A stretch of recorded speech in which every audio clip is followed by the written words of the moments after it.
죄송해요.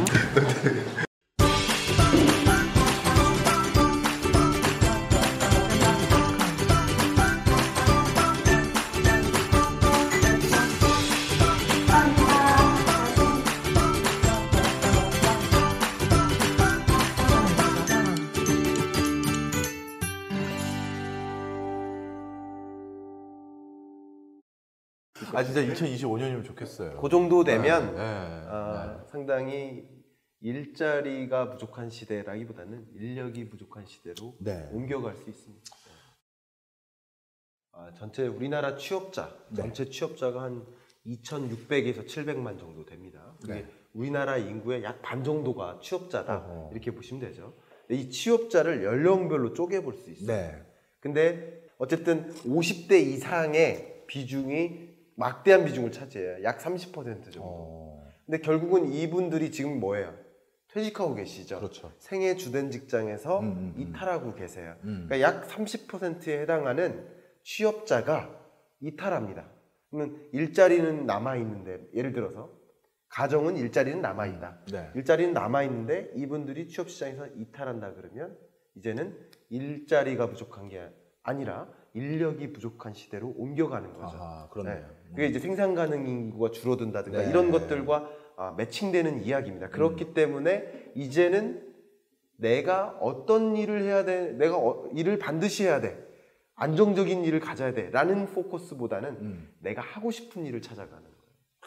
내가 하고 싶은 일. 빨리 그 세상이 왔으면 좋겠어요. 그게 이제 일본 잠깐 말씀드렸지만 일본을 그런 사람들을 이제 주로 프리터족이라는 표현을 씁니다. 프리터족. 그러니까 프리터족, 예를 들어서 나는 적당히 요만큼만 일하고 나머지는 내 여가를 위해서 살 거야. 네. 뭔지 압니다. 그죠? 그런 프리터족이 등장하는 만큼 일자리 찾는 게 어려움이 없으니까, 일자리 안정성이 생기니까 그런 시대로 가게 되면 언제 그 시대가 오는 거예요? 빨리. 자, 2025년 정도 옵니다. 날짜 기억하십시오. 2025. 만약 날짜 달라지면 얘기하십시오. 그 이후에는 제가 어디 다른 나라에 가서 아 진짜 2025년이면 좋겠어요. 그 정도 되면 네. 상당히 일자리가 부족한 시대라기보다는 인력이 부족한 시대로 네. 옮겨갈 수 있습니다. 자, 저는 지금 그 시대가 좀 오기 전에 지금 공공기관이라는 안정적인 일자리에 대한 선호도가 높은 이 시점에 또 한 가지 많은 분들이 주목하는 자격증이 하나 있어요. 자격증이라기보다는 이건 검정시험인데 한국사 능력 검정시험. 많은 공공기관이나 또는 공무원 시험 중에 일부를 지금 한국사 이 검정 능력 시험으로 대체하려고 하는 움직임이 있어요. 그러다 보니 이거는 공공기관 선호자들이 당연히 응시하다 보니 숫자도 늘고 또 요즘은 또 국사 공부 붐이 됐더라고요. 국사 공부 붐이 됐죠. 그래서 뭐 부모님이 자녀분들하고 이 시험 응시도 하고 막 그런 경우도 많아요. 그래가지고 이 시험 공부가 또 이렇게 붐이 되는 이유 중에 하나가 뭐 국사 공부 붐도 있지만 공공기관 준비자들에게 가산점 내지 국사 시험 대체 뭐 이걸로 이게 활용되고 있다라는 것도 한 가지 우리가 주목할 부분입니다. 자, 그 다음에 저희 2000년대 후반부터 90년대 후반부터 사실 이제 웹마스터니 프로그래머니 이제 온라인화, 디지털화 이런 것들이 붕업이었잖아요. 우리 또 그 경익남께서 또 요즘 최근 굉장히 연구 많이 하시고 있는 분야가 디지털 트랜스포메이션. 어려운 또 멋진 얘기 하나 하고 하시네요. 트랜스포메이션은 다 아시잖아요. 그러면 앞으로도 지금도 관련 직업들이 많이 있는데 텔레마케터라든지 전자 아까 상거래 관리사라든가 이 부분도 좀 뷰를 좀 주시죠. 그런 변화 속에 또 등장하는 것이 이제 자격증인데, 그래서 이제 유통관리사라든가 이 텔레마케팅 관련 자격증 이런 것들이 좀 유망할 수 있겠다라는 생각을 해봅니다. 왜냐하면 이제 유통이라는 영역이 바뀌는 거죠. 온라인 유통으로 바뀌는 거예요. 근데 유통이라는 산업이 없어지는 건 아닙니다. 예를 들어서 은행의 지점이 줄어요. 증권사의 영업 점포가 줄어요. 그걸 이제 좀 어려운 표현으로 자산 경량화 트렌드라고 하는데, 자산 경량화 트렌드가 가속화되고 있어요. 근데 그렇다고 해서 금융 서비스가 주는 건 아니에요. 그렇겠죠. 금융 서비스의 규모는 더 늘어요. 다시 말하면 금융 서비스의 규모가 늘지만 대면을 통한 금융 서비스가 아닌 디지털, 온라인을 기반으로 한 금융 서비스가 늘어난다는 거예요. 이제 더 이상 잔고 확인하러 안 가잖아요. 모바일로 보는 거잖아요. 역시 이런 거예요. 그런 것처럼 유통산업이나 전 산업에 걸쳐서 온라인화되고 있는 거죠. 그런 과정에서 이제 이런 유통관리사나 텔레마케터와 같은 이런 역할들이 중요한 역할을 또 할 것이고, 이게 영원히 중요한 역할을 한다는 것은 아니지만 지금 현재의 변화 속에서 필요로 하는 인재라는 거죠. 예, 그런 것들을 좀 염두에 두면 도움이 될 것 같습니다. 저는 뭐 이 두 자격증에 대해서 저도 좀 첨언을 하자면요. 네. 사실 우리가 가장 부러워하는 뭐 사람, 원래는 사장님이죠. 그래서 사실 내가 더러워서 창업한다 이런 사람도 많지만 그냥 저 직장인들 중에서 가장 부러워하는 직장인은 사장님마저도 눈치 보는 직장인들이잖아요. 네. 저 친구가 나가면 우리 회사 어떻게 되지? 뭐 이런 거 있잖아요. 그래서 네. 뭐 그런 직장인들인데 네. 그런 직장인이 있냐? 있어요. 그 중에 대표적으로 그런 직업군에 해당되는 분야에 해당되는 분들은 대부분 영업직입니다. 그 사람이 벌어오는 돈이 우리 회사의 가장 중요한 수익원이다라고 했었을 때 그 사람이 사장님 이런 식으로 하면서 그만둘래요 하면 흔들리는 거예요. 사실 우리 식당 주인들은요, 식당 사장님들은 제일 눈치 보는 게 누구죠? 모르죠. 주방장이죠. 주방장 바뀌면 입맛이 바뀌어요. 바뀌니까. 근데 우리 집이 맛집이라고 소문난 건 내 경영 마인드가 아니라 그 주방장 손끝이거든요. 그러니까 주방장이 껐떡하면 예를 들어서 9시 출근해야 되는데 10시쯤 그냥 휴대폰 하나 짊어지고 와요. 늦게. 미안하다는 소리도 안 하고. 그래도 왔어? 아유, 어제 피곤했지. 해야 되는 게 사장님인 거예요. 네. 자, 그런데 텔레마케터 분들 중에서 제가 그런 분들을 봤어요. 이 텔레마케터 분들 중에는요, 그 회사에서 그 여러 텔레마케터가 있는데 그 몇몇 에이스가 벌어들이는 수익이 전체 수익의 한 30-40% 차이하는 거예요. 그러면 그 선수가 나가면 안 되거든요. 네. 그래서 이건 이렇게 생각하시는 게 좋을 것 같아요. 텔레마케터 자격증을 따면 그 경지에 이르는 건 아닙니다. 네. 그런데 내가 그 직종에 들어갈 수 있는 기초적인 수학을 했다, 공부를 했습니다라는 걸 일단 받을 수 있는 경로 설정이 이것 때문에 되고요. 그 다음에 이 자격증은 희비가 크게 엇갈려요. 억대 연봉자도 있고 계속 그 제대로 어떤 마케팅 활동을 못해서 뭔가 전전해야 되는 분도 계시죠. 네. 그래서 이런 자격증은 내가 그 부분에 대해서 얼만큼 역량을 발휘할 수 있는가에 대해서도 좀 공부하시기 전에 판단을 꼭 하실 필요가 있어요. 저는 그렇게 봅니다. 그리고 한 가지 좀 안 좋은 점이 있다면 이거는 저는 그렇게 가까운 시점은 안 보고요. 한 10년 훨씬 넘을 것 같은데 지금 아마존이나 이런 회사들은 슬슬 고객 응대하는 거 있지 않습니까? ALS 센터 응대원들. 이런 사람들을 사람을 고용 안 하고 뭘로 한다? 챗봇으로 도입. 그렇죠. 챗봇이나 인공지능을 활용한 이런 뭐 하나의 또 아까 전공하셨던 디지털 트랜스포메이션. 키오스크나 챗봇 이런 것을 통해서 맞습니다. 비대면 서비스로 바뀌어 나가는 거죠. 그렇죠. 그렇게 됐을 경우에는 지금은 이 텔레마케터를 고용하는 비용을 영업권에서 아끼기 위해서 인도나 필리핀이나 이런 데 사무실을 두면서 마케팅 활동하는 그 비용마저도 절감돼서 인공지능이 혼자 다 하는 상황이 되는 거죠. 물론 먼 미래긴 합니다만 이런 전반적인 추계는 우리가 알고 준비를 또 해야 되지 않는가 하는 생각도 드네요.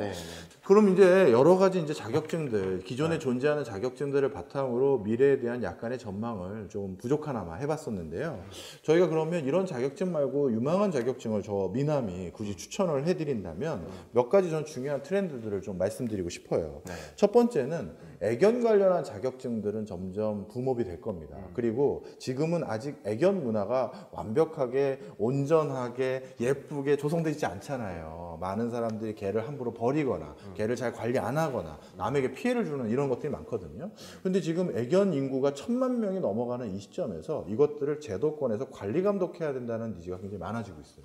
그 다음에 또 한 가지는 애견도 이제 애견의 인권에 대한 의식이 우리나라도 굉장히 높아지고 있지 않습니까? 그렇다면 잘 살다가 잘 애견이 돌아가신다는 표현이 맞나요? 잘 보내드리는 그 일련의 과정을 바로 제도적으로 완비하려는 움직임이 많이 드러나고 있어요. 그 과정에서 애견 장례라든가 애견 보육이라든가 미용이라든가 뭐 애견 호텔 뭐 다양한 분야 있지 않습니까? 이거를 무자격자가 그냥 하는 것이 아니라 국가에서 관리된 어떤 자격을 가진 회사 또는 개인이 할 수 있는 여러 가지 내용들이 붕업이 되고 있어요. 저는 최근 소상공인들이 10개 중에서 뭐 3개만 3년 안에 남고 나머지 다 망한다고 하잖아요. 그만큼 경기가 어려운 건데 그런데 소상공인들 중에서도 큰 돈을 버는 분들은 아직도 있긴 있거든요. 작지만. 그분들은 아까 우리 경익남께서 말씀해 주셨던 트렌드에 부합하는 직종을 아니면 분야를 선택하신 거예요. 그 중에 하나가 요즘은 당연히 애견입니다. 내가 애정을 갖고 있는 대상에게는 조금이라도 더 좋은 거를 사주고 싶은 심리는 다 있는 거예요. 내 자식에게 그랬던 마음인 것처럼.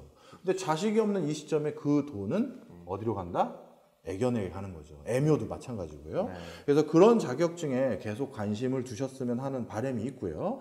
그 다음에 또 한 가지 주목하는 거는 이 육아용품과 아이들 장난감에 대한 시장 규모는 줄긴 줄고 있는데 그 저출산 주는 곡선보다 이게 완만해요. 그건 뭔 얘기냐면 한 아이에게 사주는 장난감의 금액은 올라간 거예요. 그러니까 애를 안 낳는 사람 안 낳는데 난 사람은 걔한테는 확실하게 뭘 해주는 거예요. 옛날에는 그냥 뭐 저 어머니가 저 옛날에 100원짜리 왕구 사주고 막 그랬거든요. 저 어렵게 자랐어요. 근데 요즘 애들은 그런 게 아니에요. 진짜 수입산 그거 블록도 이걸 입에 넣어도 뭐 환경 여러 호르몬 안 나는 원목으로 된 거나 뭐 해서 뭐 북유럽의 블록 이런 걸 사주는 거예요. 그 금액 보고 제가 깜짝 놀랐어요. 공 하나를 제가 생략하고 읽을 정도로. 네. 바로 이처럼 뭐다? 아이들에 대한 부분도 영재 교육이라든가 프리미엄 교육이라든가 이런 거와 관련된 자격증이나 사업 부분은 앞으로선 유망하다고 봅니다.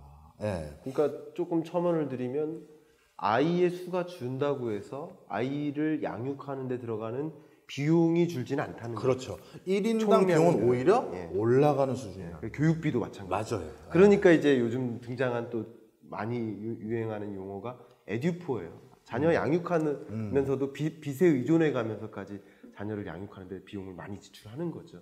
그러니까 이제 한 명한테 들어가는 그 자녀 양육비가 오히려 두 명한테 들어가는 것보다 더 많아지는 구조.